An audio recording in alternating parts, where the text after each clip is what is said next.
History suggests that the new majority will interpret the vote as an endorsement of their agenda, which means that they'll be substantially less likely, I think, to give way to or even give ground to the Democrats on any issue where they think they can get a better deal next January. This is At Brookings, a weekly in-depth look at the issues behind the news. This week, Congress and the lame duck session.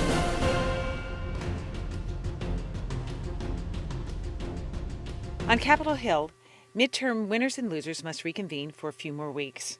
In the wake of an especially partisan cycle, there's still a great deal of legislation for the 111th Congress to consider, which begs the question, how lame will this lame duck session be? Senior fellow William Galston takes a closer look. It's been a very contentious 2 years leading up to the midterm election, so what's the likelihood that the lame duck session will be any less contentious? It's unlikely that the level of contention that has characterized the past 2 years will go down a lot. The Republicans, of course, will be invigorated. They have received a substantial vote of support from the electorate. It's not a mandate, I think, because a lot of it was a vote against current conditions in the country, and it wasn't necessarily an endorsement of the Republicans' affirmative agenda. What that suggests to me is that the lame duck session is more likely to deal with routine business that absolutely has to get done than with highly contentious issues that are postponable in one way or another.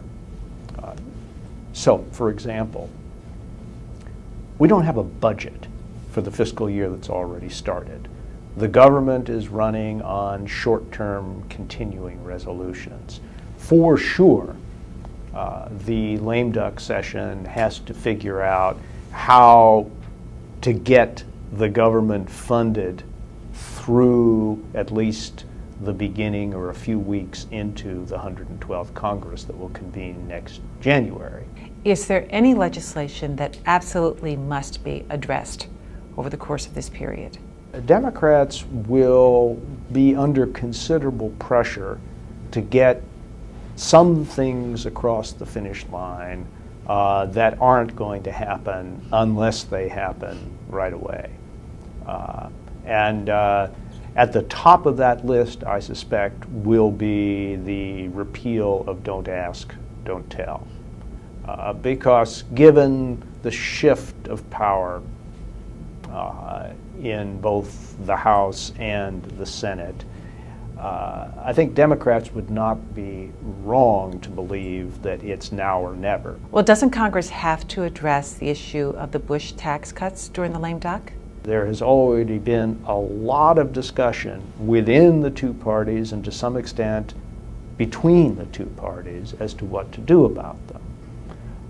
And I find it hard to believe that the lame duck session will simply allow them to expire on December 31st because the two parties couldn't figure out how to prevent that outcome.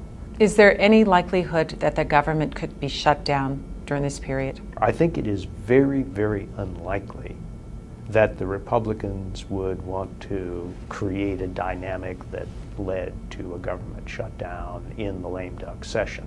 Among other things, people who are now very senior in the Republican leadership, including the presumptive Speaker of the House, John Boehner, remember very clearly what happened to the new Republican majority in 1995 and early 1996 when they decided to shut down the government. It was a public relations disaster, and it provided then President Clinton with an opportunity to turn the tables on the Republicans and seize the political advantage in early 1996, which he never relinquished and which helped him gain an 8-point victory over Bob Dole that November.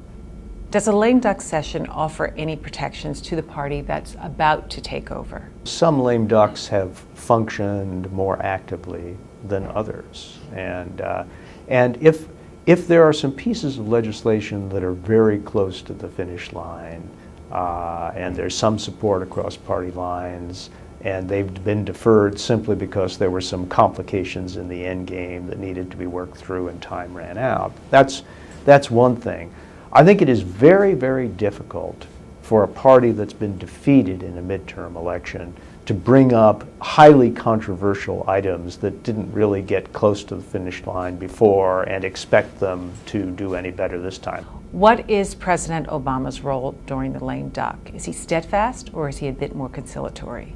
To quote the old country and western song, you have to know when to hold them and when to fold them. And Mr. Obama will have to make that distinction in his own personal way.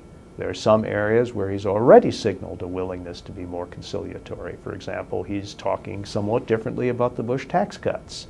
I mean, 3 months ago, he was not considering the possibility that the tax cuts for the wealthiest Americans would be extended even temporarily. Now he's clearly open to that. And there may be other areas where he decides that giving ground is the better part of wisdom. But certainly there will be many areas where if the Republican majority in waiting tries to go beyond a certain point in the lame duck, the president will stand up and say, no, I can't go along with this. Stay up to date with the latest research, learn about Brookings events, and search our directory of experts, all from your mobile device. To download Brookings for your BlackBerry, Android, or iPhone, go to brookings.edu/mobile.